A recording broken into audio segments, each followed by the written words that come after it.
गूंगी बहू अंधी सास। एक परिवार में 5 लोग थे। ओम प्रकाश, उनकी पत्नी सुमित्रा, बहू भावना, बेटा राहुल और एक थी उनकी बेटी प्रियंका। वैसे तो ओम प्रकाश और सुमित्रा के घर में सब कुछ ठीक ठाक था, लेकिन सुमित्रा की एक आदत थी। घर में कुछ भी गलत या सही हो तो वो किसी से कुछ नहीं कहती। और भावना स्वभाव की इतनी सीधी सादी थी कि अगर कोई उसके साथ गलत भी करता तो भी वो उसे कुछ नहीं कह पाती। इसी के चलते प्रियंका और राहुल घर में मनमानी चलाते रहते, क्योंकि घर को संभालने वाली औरतें इस तरह से रहती थी जैसे वो गूंगी और अंधी हो। माँ, मैं अपनी सहेलियों के साथ पिकनिक पर जा रही हूँ। ठीक है बेटा, चली जाओ। और मुझे आने में रात हो जाएगी, देर से ही आऊंगी मैं। अच्छा, कोई बात नहीं बेटा। अरे भावना, तुमको एक बार में समझ में नहीं आता क्या? नाश्ते में फिर से पराठे बना के रख दिए। कितनी बार तुमसे कहा है कि मेरे लिए ढंग का नाश्ता बनाया करो। ठीक है जी, आगे से ध्यान रखूंगी। अरे ये बहू से किस तरह से बात कर रहे हो तुम राहुल? अरे तो और क्या करूं पापा, इसको कही बात एक बार में समझ में ही नहीं आती। सुमित्रा, तुम अपने बेटे को समझाती क्यों नहीं? बहू से बात करने का ये क्या तरीका है?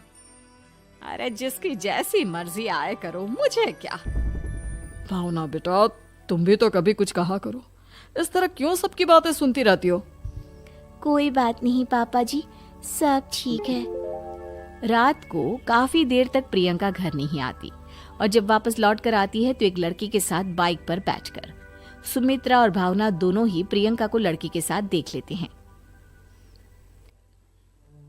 आज तो जोर से डांट पड़ने वाली है, लेकिन मैं डर क्यों रही हूँ? माँ तो सब कुछ देखकर भी अंधी बनी रहती है। और रही बात भाभी की, वो किसी को कुछ नहीं बताने वाली। कहने को भगवान ने आवाज दी है, लेकिन गूंगी है गूंगी। अरे प्रियंका बेटा, इतनी रात को कॉलेज से लौट कर आ रही हो? कहाँ गई थी तुम? पापा, वो सहेली के घर पर थी, पढ़ाई करने के लिए रुक गई थी। अच्छा, ठीक है, जाओ अपने कमरे में जाओ और सो जाओ। सुमित्रा ने अपनी बेटी को एक लड़की के साथ इतनी रात को आते देखकर भी उससे कुछ नहीं कहा और भावना ने भी इस बारे में किसी से कोई बात नहीं की। कुछ दिनों के बाद मामा जी का फोन आया था। उन्होंने प्रियंका के लिए कोई रिश्ता ढूंढा है। लड़के वाले उसे देखने आ रहे हैं। अरे मुझे नहीं करनी शादी वादी, किसी लड़की को बुलाने की कोई जरूरत नहीं है। ये तुम क्या कर रही हो प्रियंका बेटा? तुम्हारी शादी की उम्र हो चली है और तुम्हारे मामा जी ने बहुत अच्छा रिश्ता बताया है। पापा, अब जिद क्यों कर रहे हैं? और आप क्यों मेरी मर्जी के खिलाफ शादी कराना चाहते हैं? अरे माँ, इसको समझाइए ना। आपकी बेटी, आप तो बस चुपचाप सब कुछ होते हुए भी देखती रहती हैं। अरे तो क्या कहूँ, और मेरे कहने से क्या हो जाएगा? वैसे भी गलत क्या हो रहा है, सब कुछ सही तो है। भावना बहू, देखो तो प्रियंका हमारी बात नहीं समझेगी, लेकिन वो तुम्हारी हम उम्र है। क्या पता तुम्हारे कहने से उसे कुछ समझ में आ जाए। नहीं पापा जी, मेरे कहने से कुछ नहीं होगा। मैं प्रियंका को कैसे समझा सकती हूँ? वो ननद है मेरी, कहीं मेरी किसी बात का बुरा मान गई तो? सुमित्रा और भावना में से कोई भी प्रियंका को कुछ नहीं समझाता। इस बात से राहुल और ओम प्रकाश जी दोनों ही परेशान हो जाते हैं। और फिर जब लड़का प्रियंका को देखने के लिए आता है, मुझे आपकी बेटी बहुत पसंद है, मैं उसके साथ शादी करने के लिए तैयार हूँ। देखो, मुझे तुमसे शादी नहीं करनी, और ये बात जितनी जल्दी समझ में आ जाए अच्छा रहेगा। अरे तो फिर आप लोगों ने मुझे यहाँ बुलाया ही क्यों? माफ कर दो बेटा, वो हमारी बेटी जरा गुस्से में है, हम उसे समझाने की कोशिश करते हैं। हाँ, देखिए आप नाराज मत होइए, वो तो उसने बस ऐसे ही कह दिया होगा। अरे कोई ऐसे ही कुछ कहता है क्या? और ये आपकी पत्नी और माँ, ये दोनों इस तरह चुपचाप क्यों बैठे हैं, जैसे इस घर के मेंबर ही ना हो? आपके घर में सब कुछ ठीक तो है ना? अरे सब कुछ ठीक है बेटा। सुमित्रा, समझाओ ना अपनी बेटी को। अरे क्या समझाऊं, क्या होगा समझाने से? सब ठीक ही तो हो रहा है, गलत क्या हो रहा है? भावना, प्रियंका को अंदर लेकर जाओ और उससे समझाओ कि कितना अच्छा रिश्ता है। इतना अच्छा लड़का है, इस तरह से बिहेव ना करे। नहीं जी, मैं किसी से कुछ नहीं कह सकती जी। अरे अजीब परिवार है, मुझे तो यहाँ से निकलना पड़ेगा। इस तरह से तो आपकी बेटी की शादी किसी से नहीं हो सकती। जिसके घर की औरतें गूंगी और अंधी बनकर बैठ जाए, उस घर का कुछ नहीं हो सकता। ओम प्रकाश और राहुल सुमित्रा और भावना की हरकतों की वजह से बहुत परेशान हो जाते हैं। एक दिन वो दोनों आपस में बात करते हैं। पापा, समझ में नहीं आता कि भावना और माँ को कैसे समझाया जाए। सही कहते हो बेटा, तुम और मैं काम के सिलसिले में सारा दिन घर के बाहर रहते हैं और घर की दोनों औरतें जिन्हें सारा घर संभालना चाहिए गूंगी और अंधी बनकर बैठी हैं। पापा आप ही बताइए इसका क्या उपाय है। मेरी तो कुछ समझ में नहीं आता बेटा, लेकिन हमें कुछ तो करना पड़ेगा क्योंकि इन सब की वजह से प्रियंका बहुत ज्यादा बिगड़ती जा रही है। तुमने देखा उसे किस तरह से बिहेव किया था। अरे लेकिन पापा हम करेंगे क्या? हमें एक नाटक करना होगा। कुछ दिनों के लिए हम भी गूंगे और बहरे बन जाते हैं, उसके बाद इन दोनों औरतों को अकल आएगी। हाँ पापा, शायद आपकी बात ठीक है। हम दोनों हर बार बात को संभाल लेते हैं और इसी वजह से माँ और भावना कुछ भी करने की कोशिश ही नहीं करते। और फिर अगले दिन, भावना, नाश्ते में क्या बनाया है? जी पराठे बनाए हैं। मेरे लिए पोहा बना दो। अच्छा जी ठीक है, अभी बना देती हूँ जी। बहू, नाश्ते में क्या बनाया है?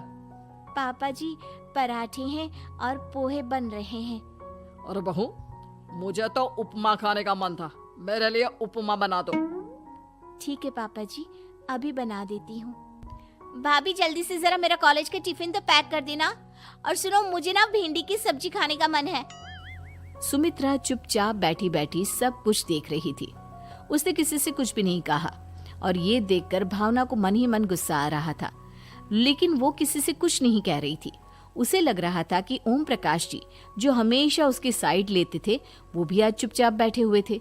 शाम के वक्त प्रियंका अपने बहुत सारे दोस्तों को लेकर घर आती है और उधर दूसरी तरफ से राहुल भी अपने ऑफिस के दोस्तों को लेकर घर आ जाता है। प्रियंका अपने कमरे में तेज म्यूजिक चलाकर डांस करती है और राहुल अपने दोस्तों के साथ बैठकर जोर जोर से हंस रहा था। प्रियंका और राहुल मिलकर पूरे घर को अस्त व्यस्त कर देते हैं, लेकिन भावना उनसे कोई शिकायत नहीं करती और सुमित्रा जी भी चुपचाप बैठी रहती है। लेकिन भावना और सुमित्रा के अंदर का गुस्सा धीरे धीरे बढ़ रहा था। फिर रात को ओम प्रकाश और राहुल एक दूसरे से बातें करते हैं।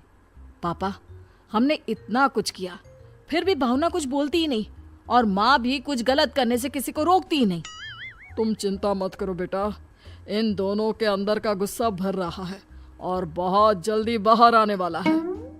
अगले दिन, अरे बहू, ये कपड़े धुले हैं या गंदे हैं? पापा जी कपड़े तो मैंने धोकर ही आपकी अलमारी में रखे थे। मुझे तो साफ नहीं लग रहे, एक बार और धो देना। प्रियंका, मैं सोच रहा था कि तुम्हें उस लड़के से शादी नहीं करनी है ना, मत करो। एक काम करो, वैसे भी क्या रखा है शादी वादी में, तुम्हें जो लड़का पसंद है उसके साथ जाकर कोर्ट मैरिज कर लो। इस बार ओम प्रकाश और राहुल की बात सुनकर भावना और सुमित्रा के अंदर का गुस्सा जाग उठता है। मैं किसी से कुछ कहती नहीं जी, इसका मतलब ये है कि आप लोग मुझे परेशान करते ही रहेंगे। कल 4 बार मुझसे नाश्ता बनवाया, आज पापा जी मुझसे धुले हुए कपड़ों को बार बार धुलवा रहे हैं। अरे मैं इंसान हूँ जी, कोई मशीन नहीं हूँ।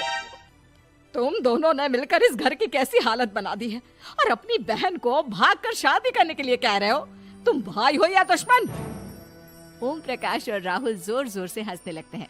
अरे इसमें हंसने की क्या बात है? हम लोग यहाँ इतने परेशान हो रहे हैं जी, तुम लोगों को ऐसी हरकत करने के बाद भी हंसी आ रही है। ये क्या कर रहे हैं जी आप दोनों? यही तो हम चाहते थे कि सुमित्रा तुम अंधी होकर ना बैठी रहो। घर में कुछ भी गलत हो तो उसे रोकने की कोशिश करो। और भावना, तुम अपने साथ हो रहे गलत व्यवहार पर भी कभी मुंह नहीं खोलती, ये सही बात नहीं है। मैं चाहता था कि तुम्हारी भी जुबान खुले, तुम गलत बात का विरोध करो। गूंगी बहू और अंधी सास की ये जोड़ी इस घर में अब नहीं चलेगी।